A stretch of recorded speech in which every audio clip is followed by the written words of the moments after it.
Hello friends, welcome to beginners garden. இன்றைக்கி நம்ம பார்க்க போகிறதுங்க செடி கொடிகள் புது நாற்றுகள் வச்சுருப்போம். அது நல்லா தலையாமல் ஒரு வாடி லேட்டாக தான் தலையும்.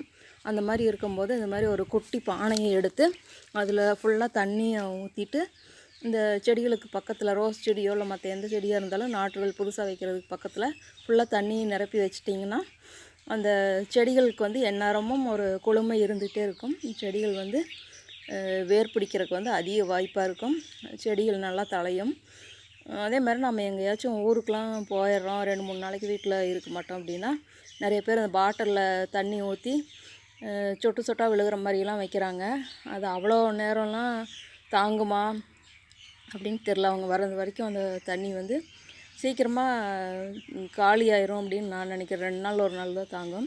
ஆனால் இந்த மாதிரி மண்பானையில் நம்ம ஊற்றி வைக்கும்போது பானையில் தண்ணியே இல்லைனா கூட அந்த பானையில் இருக்கிற ஈரப்பதம், அந்த பானை ஈரத்தை உறிஞ்சி வச்சுக்கும். தண்ணி இல்லைனாலும் அந்த குளிர்ச்சியே அந்த செடிகளை வாழ வச்சிட்ருக்கும். தண்ணி இல்லைனாலும் கூட இரவு நேரத்தில் வர குளுமையை பிடிச்சி வச்சுக்கும், பகல் நேரத்தில் குளுமை கொடுத்துட்ருக்கும் செடிகளுக்கு.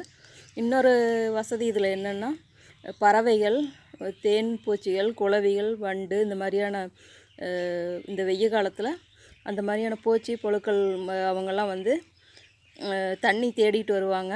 அவங்க இந்த பானையிலேருந்து தண்ணி குடிச்சுக்குவாங்க. அந்த வசதியும் இதில் இருக்குது. நீங்கள் உங்களோட ரோஜா செடிகள் பெருசாக இருந்தாலும் கூட பரவாயில்ல, எல்லா செடிகளுக்குமே முடிஞ்ச வரைக்கும் இந்த குட்டி பானை தான் வைக்கணும்னு இல்லை, பெரிய பானையில் கூட ஊற்றி வைக்கலாம். இது மாதிரி வைக்கிறது ஒரு நல்ல டிப்ஸாக இருக்குன்னு நான் நினைக்கிறேன். வீடியோ பிடிச்சா லைக் பண்ணுங்கள். Thank you friends.